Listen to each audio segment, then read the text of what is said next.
mean, what a leader he is. You know, first of all, it's so good to be in the House of Labor, and it's so good to be with people who understand the dignity of work and fight for it every day. And it's not an easy fight, but it's a good fight. And I thank you for all that you do, Ben, and everybody who does. Thank you. So it's wonderful to be back in Michigan and to be with so many incredible leaders, including, of course, Representative Slotkin. Where is she? There you are, who we must elect to the United States Senate. And we will compliment State Senator Hertel. Let's send him to the United States House of Representatives. And a special thanks to the brothers and sisters of United Auto Workers. Thank you for all that you are, all that you do.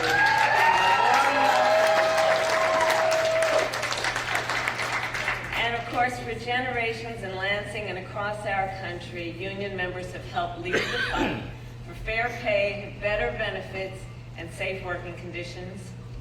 And every person in our nation has benefited from your work. You know, everywhere I go, I tell people, you may not be a union member, but you better thank unions.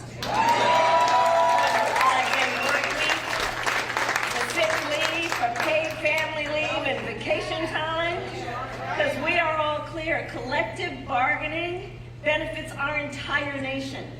Our entire nation. Because here's the deal, when union wages go up, everybody's wages go up. When union workplaces are safer, everyone's workplace is safer. So thank the union. When unions are strong, America is strong. Unions have always fought to make our nation more equal, more fair, and more free. And in this election, everything we have fought for years in this movement, for unions and for labor, is on the line. And I'm about to talk about it in real terms, because we always have real talk with each other. And your members can afford nothing less, which has been I appreciate your leadership. This election is about two very different visions for our nation. One that's trying to take us backward, him, and ours that is about moving forward and about the future. We fight for a future where we protect the freedom to organize, where we understand the importance of collective bargaining. You know, I sometimes say to young people, and by the way, have you noticed how when you look at the polling, younger workers coming into the workforce, they get it, and they understand the power and the nobility of unions? And I always say to people, look, here's the thing about collective bargaining. Everybody should want that when there's a negotiation, the outcome would be fair, right? Who's going to argue with that? Everybody should want that. That there will be a fair outcome in a negotiation. All right, so if we start from there, all reasonable people, then let's think about it. If you're talking about the worker, the one worker, trying to negotiate against the corporation, is that outcome going to be fair? No. The disparity in power is too great. So collective bargaining, it's a simple and important point. You let the workers organize so that the collective together, who have the same concerns, the same issues, can be banded together to have equal power in a negotiation, because the whole point is the outcome of the negotiation should be fair. That's what collective bargaining is about. That's what unions are about. It's about basic fairness. And it's about the dignity of work. Understanding all workers deserve to be treated with dignity and respect. That's what we're talking about when we talk about this movement, and the strength of the movement, and the importance of keeping it going. We talk about then our knowledge about the importance of building a future where we tap into the ambition of the American people, where we build what I call an opportunity economy, right? So every American has an opportunity to own a home, to buy a car, to build wealth, to start a business. And I will always, it is my pledge to you, put the middle class and working people first. I come from the middle class, and I will never forget where I come from.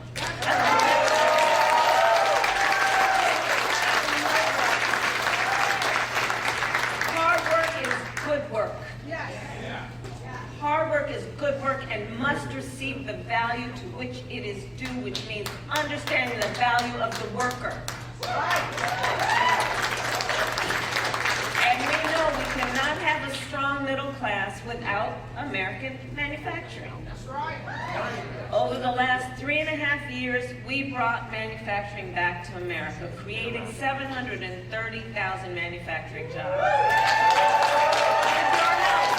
With your help, we announced the opening of more than 20 new auto plants in the United States, and we did it by investing in American industry and American workers. And I will make sure America, not China, wins the competition for the 21st century.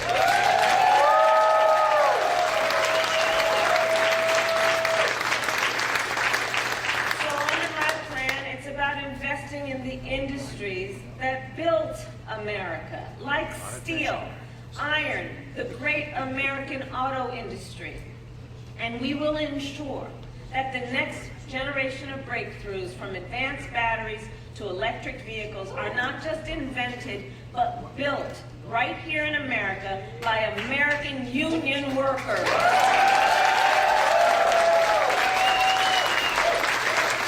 it is they and you who have proven how to get the job done. And as part of that vision, we will invest in manufacturing communities like Lansing. We will retool existing factories, hire locally, and work with unions to create good-paying jobs, including, by the way, jobs that do not require a college degree. And I'm going to tell you why. Because I'm really clear that a college degree is not the only measure of the skills and experience of a qualified worker, and we need to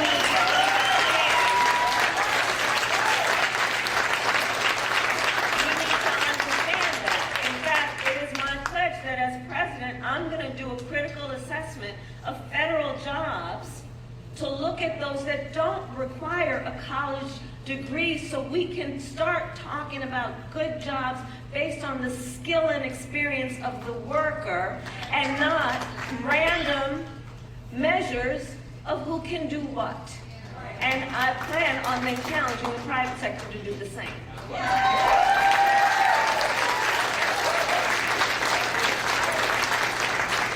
And we will, importantly, protect the pensions of union workers and retirees.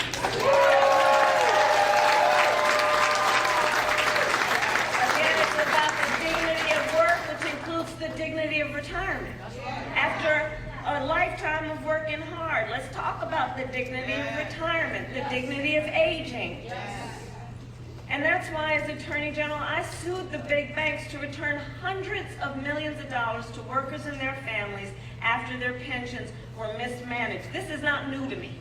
I've done that work. As a United States Senator, I pushed for legislation to rescue workers' pensions without cutting the benefits that workers had earned. And as Vice President, I worked alongside then Secretary of Labor Marty Walsh, and we, for a year, worked on what we needed to do with the federal workforce, which was in our direct power, to increase the ability for collective bargaining and to ensure that they have all the resources they need to grow in terms of organizing. As Vice President, I also helped to do the long overdue work to protect the pensions of more than 1 million union members. And yesterday, I announced the protection of the full earned pension benefits of more than 22,500 union workers.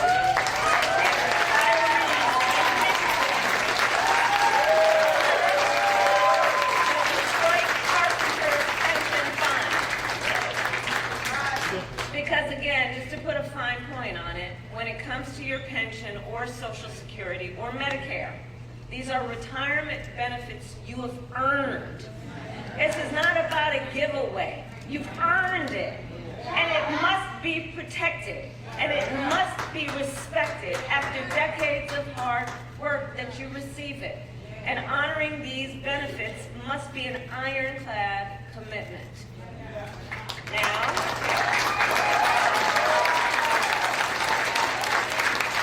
let's talk about, the guy on the other side. Let's talk about Donald Trump for a minute, shall we? And because he has a very different view. Now, in all seriousness, he has a very different view of workers, of hard work, of the dignity of work. You guys, and we know it. We know it. He tries to, do his rhetorical thing at rallies like he understands what it means to earn a living. No, you understand what I'm saying? He pretends that he understands workers and the hard work and the battle workers face every day to get their due wages and benefits. Well, we're not falling for the okie doke. Because we know what he has said and we know what he has done. He who called Social Security a Ponzi scheme. He called it a Ponzi scheme. He recommended we raise the retirement age to 70. Can you imagine if you were required to work to 70? He who intends to cut Social Security and Medicare? We know how many people, their only source of income is their Social Security check. Talk about, right, is the value about dignity in retirement? Dignity in aging?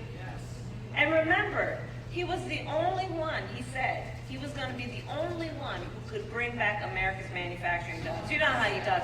I'm the only one, right?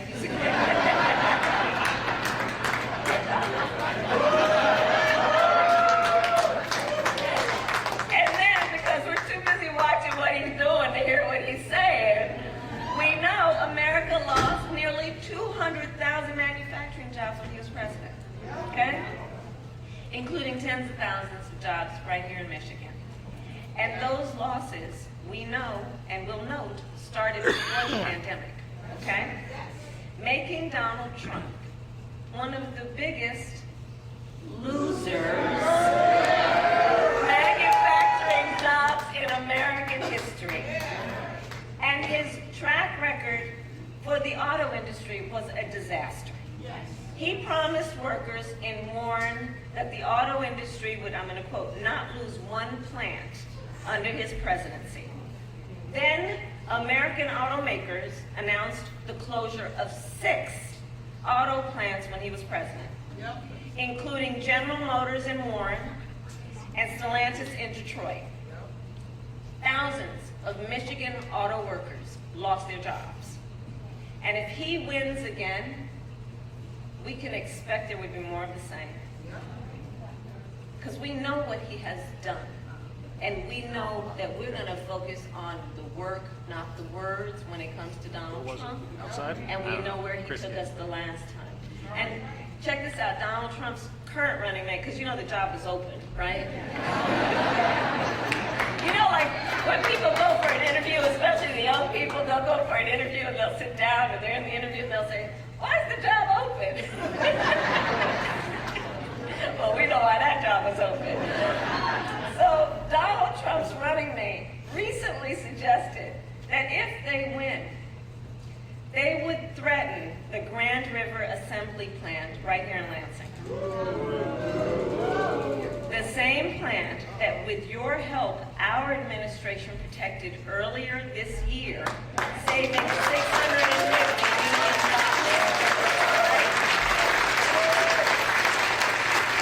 And I do believe some of the union workers from Grand River are here with us today. So you know what I'm talking about.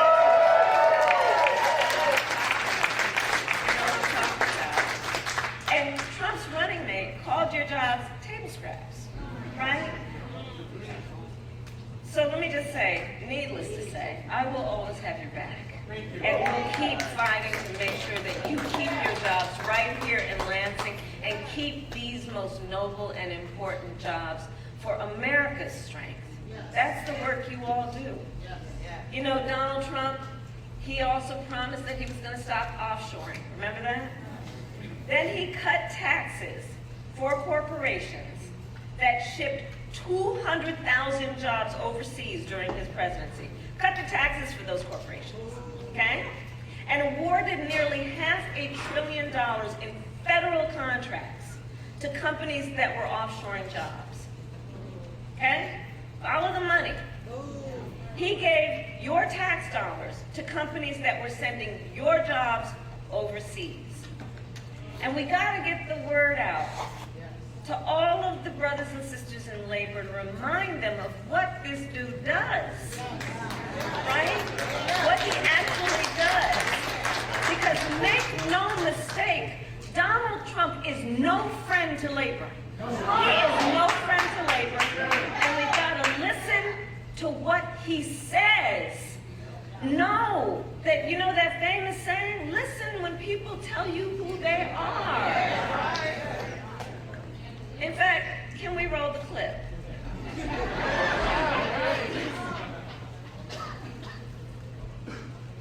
Let's see. Here we go.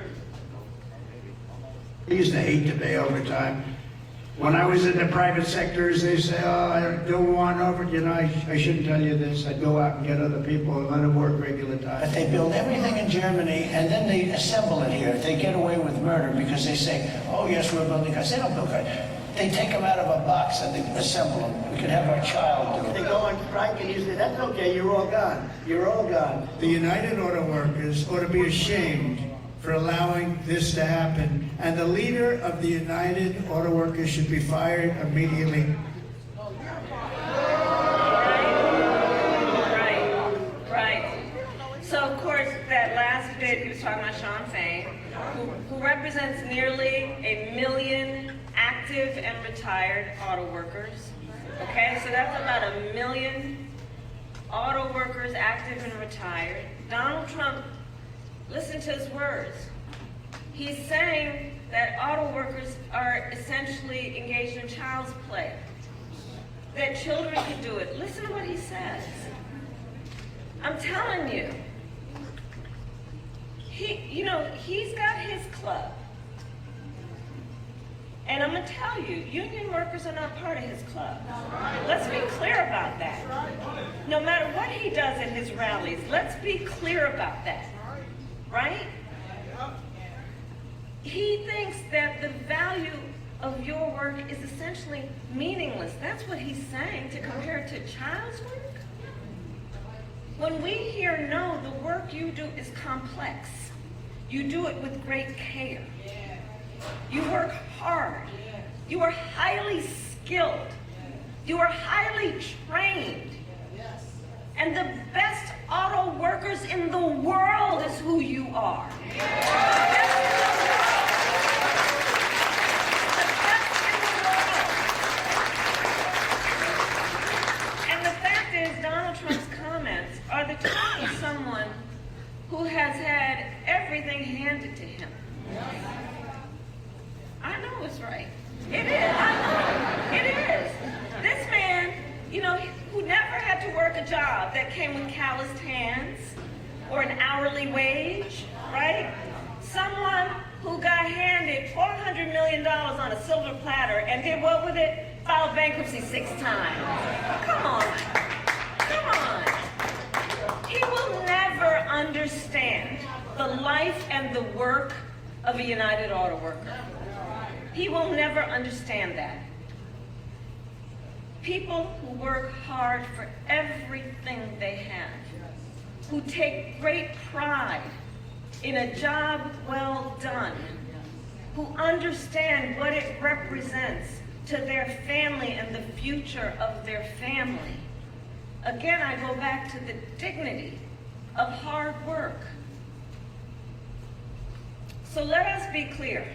Donald Trump's insults to American workers is not exclusive to that video, okay? So that was just a moment, kind of think of it as the commercial break in my speech. But his comments are not only that, because Donald Trump has been a union buster his entire career. He has called union leaders, quote, dues-sucking people, okay? He said that he supports so-called right-to-work laws, quote, 100%, okay? He bragged and joked with a billionaire buddy about mass firing striking workers and lowered labor standards and made it easier for companies that break the laws to get federal contracts. Donald Trump encouraged automakers of Michigan so they could pay their workers less, encouraged them to move so they could pay their workers less, okay? And when the UAW went on strike to demand the higher wages you deserve, Donald Trump went to a non-union shop and attacked the UAW. He said striking and collective bargaining don't make, and I'm going to quote, a damn bit of difference.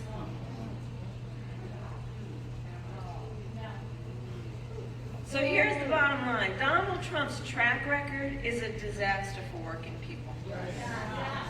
And he is, I believe, an existential threat to America's labor movement. And everything he intends to do if he is reelected is also spelled out in that Project 2025. So to read it and to know it is to know he intends to launch a full-on attack on unions and the freedom to organize, okay? He will ban public sector unions, roll back workplace safety protections. Read it when you have some time, Google it, everybody's watching. Look, he will make it easier for companies to deny overtime pay for workers and appoint a union buster to run the Department of Labor. Be sure of that. Be sure of that. So to all the friends here, I say what you already know. It's time to turn the page. Because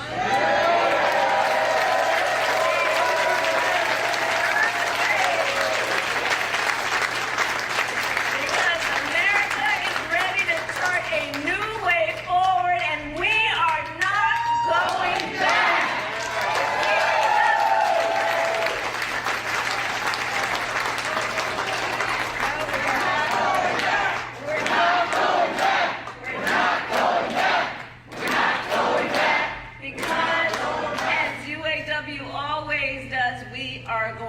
Push forward. We are going to push forward, and it all comes down to this. Look, you all have taken time out of your busy lives to be here this afternoon. And we are all here together because we know the stakes in this election are so high. Yes. We are all here together because we love our country. Yes. We love our country. And I do believe it is one of the highest forms of patriotism, the expression of the love of our country, to fight for our ideals. And that's what this is about. This is not, at the end of the day, a fight against something. This is a fight for something. This is a fight for something. Including the fight to realize the promise of America. After all, that's what unions have always done. Yes. It's about understanding the promise of America, which has to include the promise that we should make to the workers of America. So we have 18 days to get this done. It's not a lot of time, okay? And we know this is going to be a tight race until the very end. Yes. We are the underdog. But make no mistake, we will win.